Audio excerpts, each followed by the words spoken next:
didn't take long, but a hacker has created a tool that extracts all of the data collected by Windows' new Recall AI feature.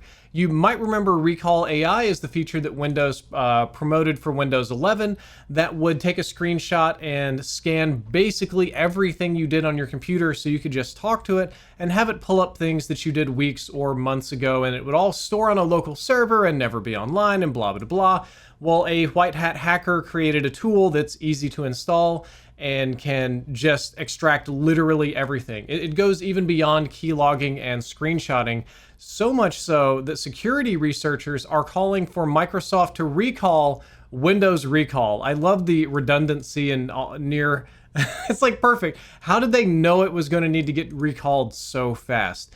And the problem is very simple. Let's say you trust Windows. Let's say you don't really have anything to hide and you don't mind that Windows takes screenshots of everything you're looking at every couple of seconds and they store everything you type, and it's all fed into an AI to understand you better as part of the Windows Copilot program.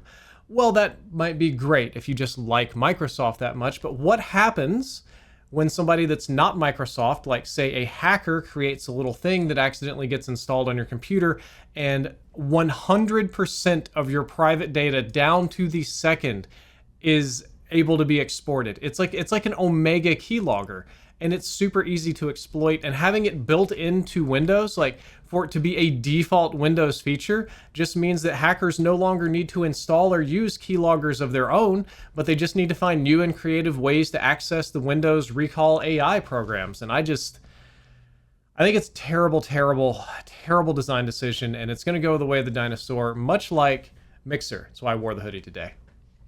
Elon Musk has reportedly diverted thousands of AI chips away from Tesla and to X and XAI. In case you didn't know, Elon keeps promising self-driving cars, and Tesla wanted to pivot away from algorithms toward artificial intelligence in order to increase the performance of their self-driving vehicles.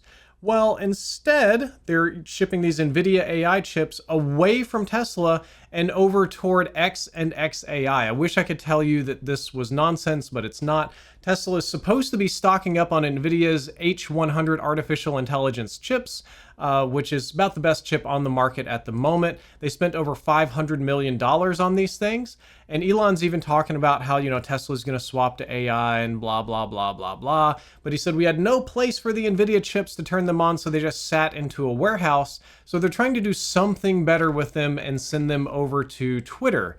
Now, on Twitter, they're going to be powering Grok AI, and when you go to the Grok website, if you look very closely, you can see that I'm outlining a little bit of the Grok with my mouse. There's nothing really going on, because of all the AI products out there, Grok is actually the worst, by far the worst, much worse than OpenAI or anything Microsoft is doing. It's really, really wacky. XAI isn't even off the ground yet, and they think they're going to take down Google. And I don't really get this, because you look at the value of these companies. Here's the Tesla stock. It's actually down a little bit this year, but this is almost $1 trillion company, something like that. And then you look at the value of Twitter, which is probably closer to this $4 billion valuation, because recently Twitter decided to allow adult advertising on there, which is only going to drive the volume of ads down further. You can even see it's pretty rough.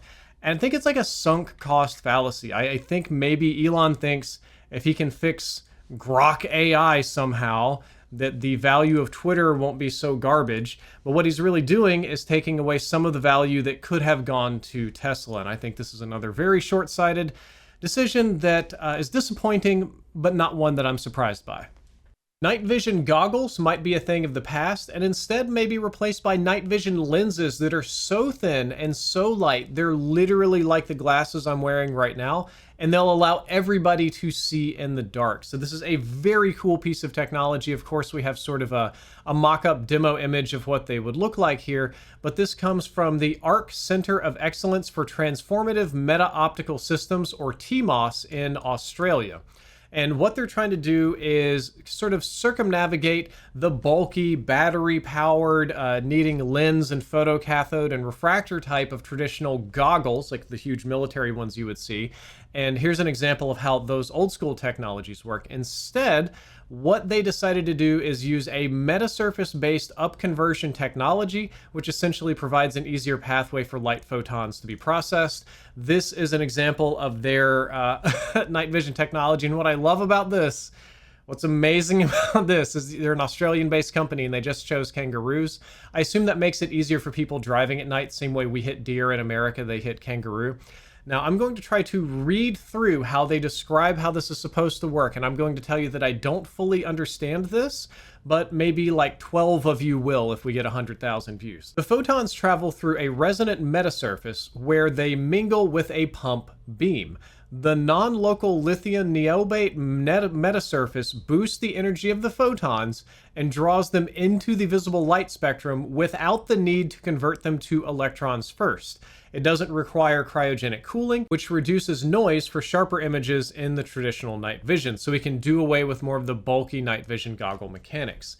My best non-optical scientist understanding of this is that in the old systems, you have to essentially convert photons into electrons and then back again.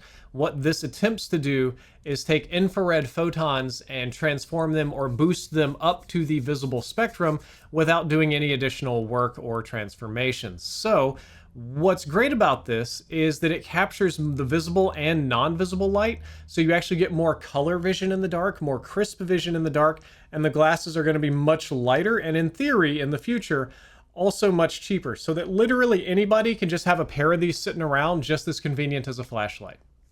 You know how your parents always told you you can't get a real job playing Roblox?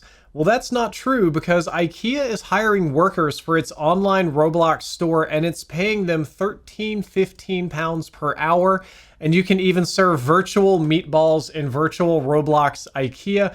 I wish that I could say that I was making this up, but it's a very real thing, and it's considered a limited edition job because Ikea is only going to keep the Roblox digital store open for a couple of months. Now, what's crazy about this is that in order to apply for this job, you have to follow and fill out some forms from some company on formerly Bird app called Blocks Media, and they will properly vet the candidates, here we are, and hire them for the job. It pays 16 American dollars per hour, which is honestly fantastic for digital jobs. You have to be 18 plus. They're not hiring kiddos. You have to be in the UK and or Ireland. And the job application process is wild. Hear me out. So you have to fill out a form and answer open-ended questions like, what would you do if we ran out of pixelated hot dogs in the bistro? And if you were a pixelated IKEA furniture, which one would you be and why?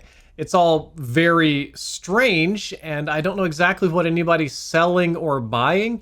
I imagine that this is something just to get small children interested in the brand of Ikea. You know, Roblox is mostly kids and not a lot of 18 plus types. You have to be 18 plus to work the job for legal reasons, but I imagine that this is designed to make the store appealing to kids so that parents can more easily bring their entire families and it can integrate with some other kind of crossover later.